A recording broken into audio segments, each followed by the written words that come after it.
ikut berpartisipasi sepenuhnya terhadap kegiatan Satgasus yang baru saja nanti. Bapak Ketua Satgasus Provinsi yang kami hormati,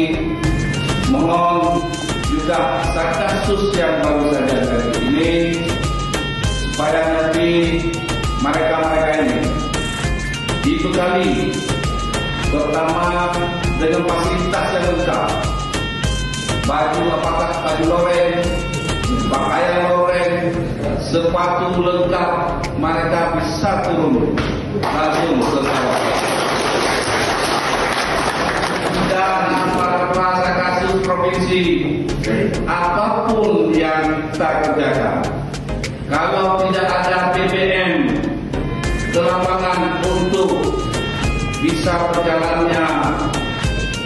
Honda atau sepeda motor,